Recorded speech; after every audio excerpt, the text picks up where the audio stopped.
And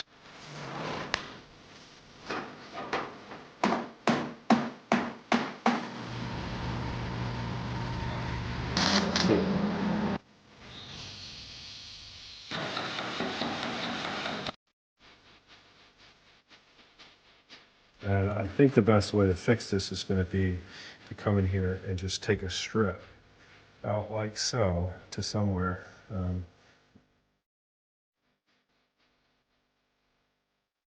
Hey, welcome back. Happy 2023. Patrick Tipton here. This is Shop Time, where we get stuff done in our shop. Let me show you what we've been working on. So the original restorer of this Jeep was up in Maine, and he got after it, cut new patch panels and installed them in where the Pioneer tools were rotted out. But he didn't know too much about welding. And so while I'm appreciative of the work that was done, it's not totally serviceable. The welds were cold, and so they really don't have any penetration. If you hit them at all or mess with them, they will break off. Like literally you can break the weld nuggets off. And so part of the reason I wanted to put this tub back on the chassis was to ensure that everything was lined up, which it was close. It's not perfect, but it's close enough that I wasn't going to mess with it. There's a little bit of a gap up in the front, which I'll show you later, but I've got a plan for fixing that.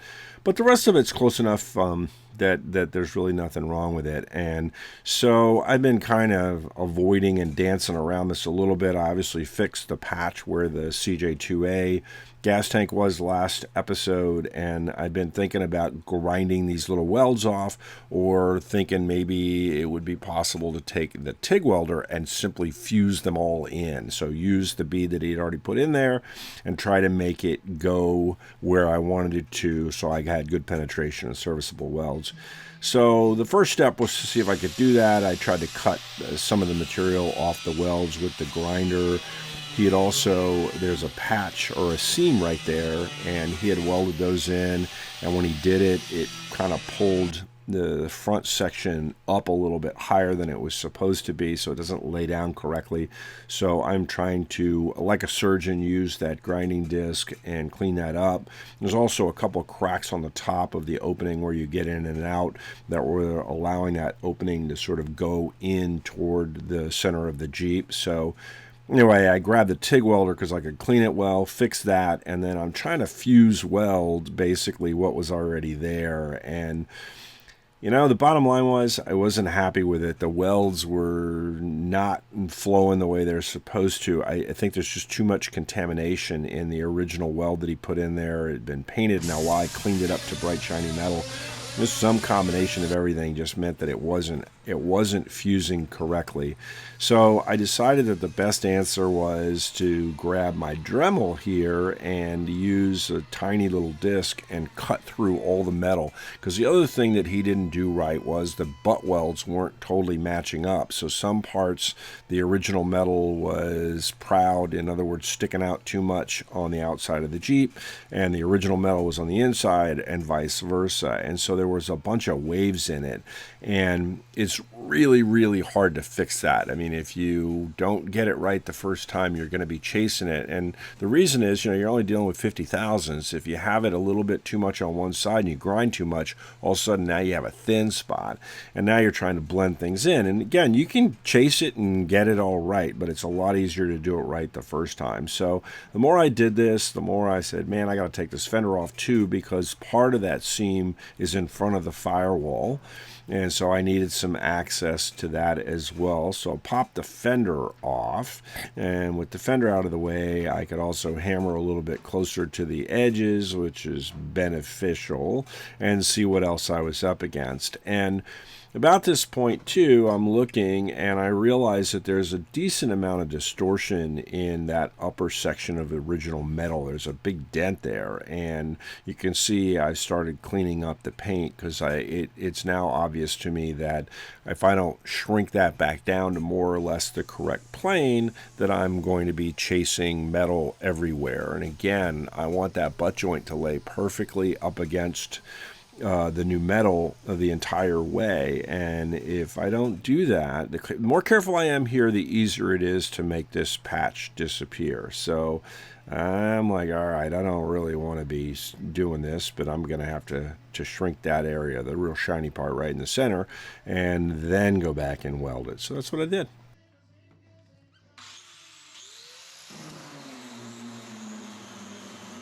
Hey, so by osmosis, if you guys know the drill here, I've got the shrinking disc out and I'm simply heating up the metal, and then I'm going to grab a little water on a rag and cool it back down and cycle through this 4 or 5 times. Man, I'm really working that gum hard. I read a book called Breathe talking about jaw health, and so I don't know if it's good or bad or just nervous energy, but man, I am chomping that stuff down. I think it is good for your jaws, but I don't know. I'll have to think about that one. It doesn't look good on camera, does it? So with the panel pretty much perfectly flat, I now feel confident that when I weld this patch to the original panel that I'm not going to have too much metal in one spot or another and cause a bunch of distortions. So I'm very, very careful to make sure that that butt is completely flat on the inside and the outside. So 50 thousandths to 50 thousandths, not sticking one side or the other. And I think I put the first couple tacks in and it causes the panel to move. Remember, every time we weld, it's going to move a little bit. And the space between the two panels was not sufficient. It was really tight. And I knew if I started messing with it and started welding on it that I was going to end up with more distortion. So I used the kerf on the angle grinder and opened up that area a little bit. And you're going to see me go over and over and over again and feel and find a good spot where it's completely butted up against it. I'm adjusting the MIG welder a little bit because I didn't get the kind of penetration I wanted, or it's burning through. I got too much heat. And again, I'm using whatever tool I can to make sure that every single spot is perfectly butted up. And once it starts going, you can see I move pretty quickly. The front section I don't like. There's some dents up there, so I leave about the last 2 inches forward on the firewall side of this, on the up by the engine. I'm leaving all that be, knowing that I'm going to have to get back in there and adjust it. And the dent is not easy to access because the engine's in there and there's some other parts in the way. So part of it was I was just kicking a can down the road, trying to figure out how I was going to move that metal so that I didn't, again, cause myself a massive project to straighten out a little section where it wasn't welded completely butt to butt. So this is the process. Again, lots of little tacks, let the metal cool, and then we'll planish and grind.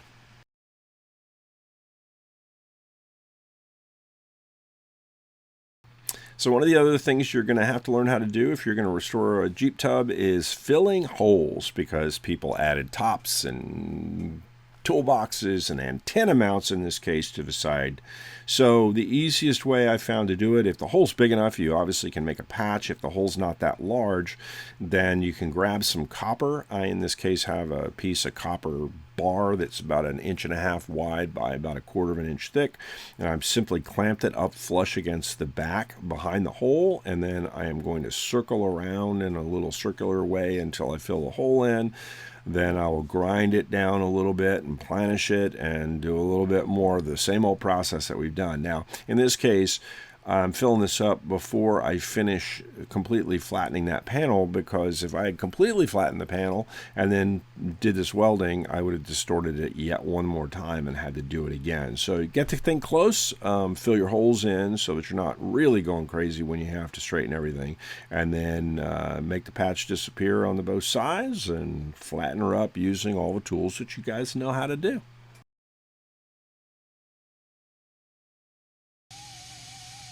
So my angle grinder gave up the ghost. I had to go buy another one. These things are cheapos from Horror Freight, as I like to call it. And but I started the grinding process. There are a few places I had missed, some things that weren't quite lined up. I worked on those. I worked a little bit more on the front section as well. And then started grinding. And again, I'm taking off metal on both the front and the back. That's the weld nugget that I'm taking off. And at this point, it's just kind of 5-10 minutes of grinding and a little hammer and dolly work, and you can see the discolored metal on either side of the weld nugget. You see the seam, and What that is, that metal has, through the process of welding, has shrunk. And so there's a little valley on either side of that weld bead. And what I am doing is planishing it, and that is expanding the metal a little bit. We're stretching it and pushing it out, which means I'm going to have to shrink that down. But it's also leveling that area. And I'm hitting it reasonably hard at this stage in the game. I will soften up my blows as we get further along. But I'm looking at it and I see that I have that high spot. Remember, I shrunk the area right above that. But at this point, I'm starting to get that weld nugget down almost to 50 thousandths. And you see I'm using a 3M pad, I think, right here. I kind of switch back and forth between an 80 grit. That's a 3M. The 80 grit is the other one. And I'm just taking a tiny bit of metal away. And again, trying not to take anything but the weld nugget away. And you can see that whole thing is starting to disappear. And so now I'm using a little lighter body hammer and planishing it a little bit more. I have some extra metal in here at this point that I can feel. So I'm going to go ahead and shrink it down a little bit more. It's all got to get done. But I do find that when I get to about this place where I'm real close to making the seam disappear, that I'm usually better off stopping and trying to get the panel really flat at this point, so that I don't create any thin spots in the metal or anything else. Now I've grabbed the propane torch here and I'm heating because there's a decent amount of metal to move. And it just takes too long with the shrinking disc. I'm not too worried about doing too much shrinking here. So then you'll watch the process, and again I'm gonna put some music on so you can just watch the rest of it. But you'll see it. The metal will start oil canning, getting more supple. I'm gonna hammer. I'm gonna shrink. I'm gonna use my straight edge. I'm gonna keep going. I'm gonna grind, and I'll come back in with a TIG welder, the MIG welder, and there are a couple places where I would have missed, and I'll go back in and add a little metal in there too, and just keep circling around and around and around and around and around until the whole panel starts really looking good. And so at this point, I mean, we're pretty close right now. It's looking pretty close. Most of the seam is gone. There's some parts on the edges that are not, but the center part of the field, if you will, is looking really good. And I still have to fix the part that's on the front, in front of the firewall. You can see that's not been cleaned up yet because I got to come up with a way to hit the metal and move it out a little bit so that I'm not grinding good metal. I want to just grind the weld. And so I got to be a little creative, which I eventually figure out a way to do that.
Go, Rocco.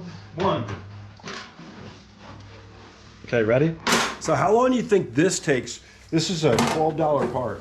No, it's like $20, but how long do you think it takes to fix that? 5 minutes and a hammer. Oof. I wish it were 5 minutes and a hammer. 3 hours. Yeah, it's a lot of hours. Really? Yeah.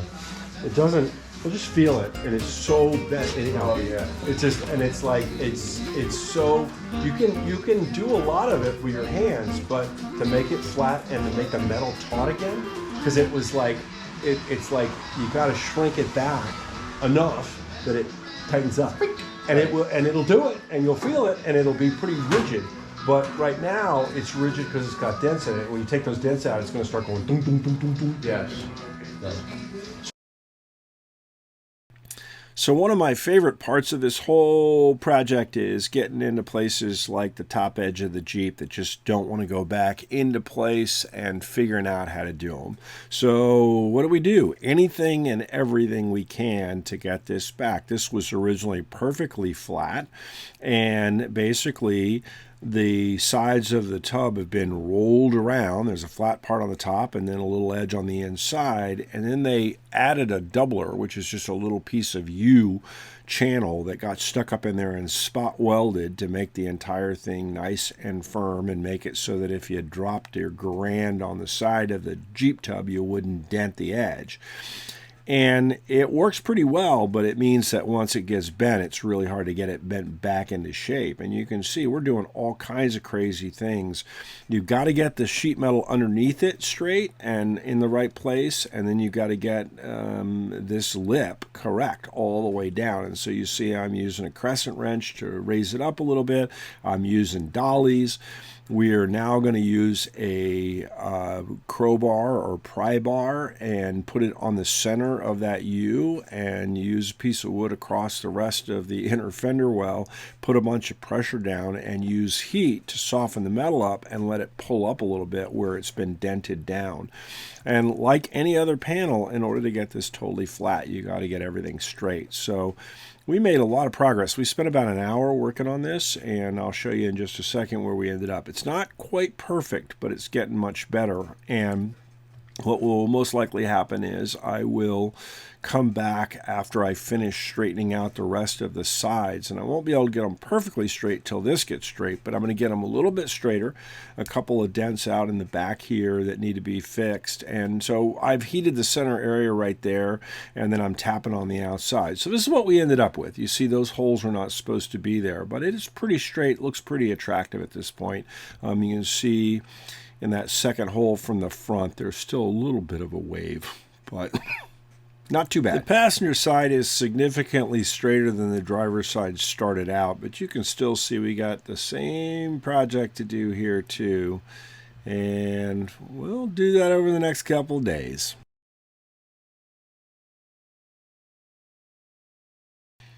So I know you guys have seen patches done so many times that I don't even need to talk through it anymore. Remember, we clean, we make a patch, we fit the patch, we weld the patch, we grind a little bit, we adjust the metal using the hammer and the dolly.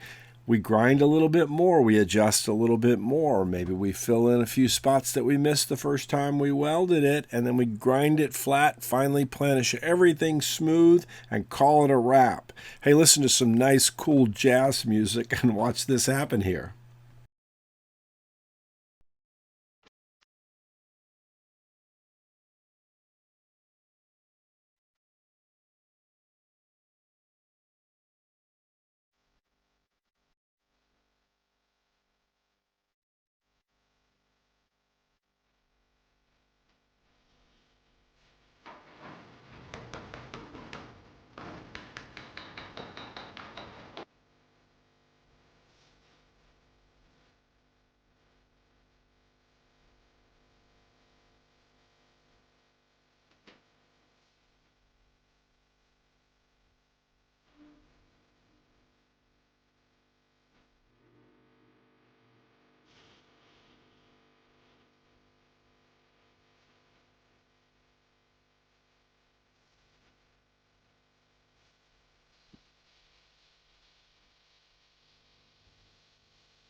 So guys, I'm pretty happy with this tub. It's coming along. This is the patch for the Pioneer tool indents on the front side of the driver's side of the Jeep. It's coming along nicely. I got a little bit more cleanup to do. You see a few welds right there on the edge, but the patch came out great. It's almost all flat there where they put the CJ2A gas tank in, and almost all the other dents associated with things like the top bows and everything else are coming right out. You know, the top is mostly straight. There's a few things I'll work on, but I'm pretty happy with the way the tub looks on the driver's side back to where I have not removed the paint.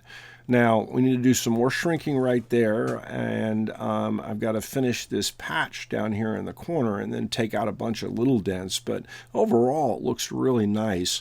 I'll probably use the TIG to fill the rest of this in, fill some pinholes in, clean that up.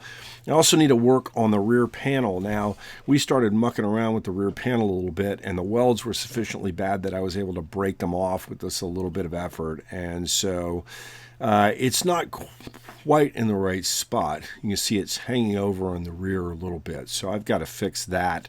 Not exactly sure how I'm going to do that. It looks better on the passenger side, but overall, not bad. On the passenger side, we fixed this early on. This is the driver's, or the step, and there was a hole above it, and then a hole right there in the middle by the seam where the front half of the tub goes to the back. Then I got a hole here. There's a hat channel that goes on the inside, and we got that removed and fixed the hole. But there's a lot of dents right there, just like the other side. There's lots of shrinking and hammer and dialing work to do above the arch here. There's just a lot of things to fix. But Matt started working a little bit on this rear corner, and he got it a lot better. He made a lot of progress. There's still some obvious dents and things that we got to knock out, but we'll get after it with the hammer and the dolly. It's just time. But I think the next time I show you this tub, it's going to be looking pretty sharp, folks. So guys, I think we're cooking along pretty good. I mean, 2 days to restore this tub was a completely insane classic pat, multiplied times 10 to actually get a realistic estimate of what's going to take. But I'm happy with the tub. It looks good. Don't have too much to do on the fenders or anything else. So I think this thing is going to move right along here. I think by the end of the weekend, I should have, I'm going to have it back off by the end of the weekend, off the frame. And I'm going to put it up on some sawhorses so that I can do a couple of other things. I need to work on the firewall. There's some holes in the firewall. Nothing big to repair, but some stuff that has to be repaired. And then the last step of this will be to tilt it back up and weld the hat channels in on the bottom and clean the rest of the bottom of the floor up. Just, you know, grind off or clean off all the rust and junk and everything else and get it prepped for paint. And then I'm going to put it back on sawhorses, and we'll start just cleaning everything and adjusting this and that and fiddle-faddling until I just decide there's some day, or I rent my buddy's paint booth, and you know, he's going to tell me I have to be there on a Saturday. So that Saturday will come, and then we'll go over it, and the tub will be as done as it's going to get done. But it's going to be a really nice looking Jeep when we're done. So I think all this careful work pays off, and I hope you're enjoying it. I hope you guys are learning a lot. And again, I apologize for dragging some of these videos out a little bit, but lots of folks have been saying it's been helpful. So I hope you're learning. And obviously, if you have questions or you know, want something in particular pointed out, let me know. The other thing we're going to start doing is I am going to start repurposing some of this content to make very short video segments, kind of, you know, more in the how-to vein, but almost lessons that are like, all right, let's weld this patch, and just talk about the welding process and what the settings are on the MIG welder, and you know, let's talk about that planish and grinding thing and what happens when you do different approaches, why sometimes one will work better than the other, so that you start to develop those skills so that you can get the kind of patchwork done that you want to. So with that, thanks for being here. Happy 2023. And we got a big year planned for. We're going to do a lot of cool things this year. So anyway, I'm really happy you're here. I really genuinely appreciate you guys supporting my efforts to make this content. So thank you so much for being here. And yeah, keep your corner square. We'll see you again next week.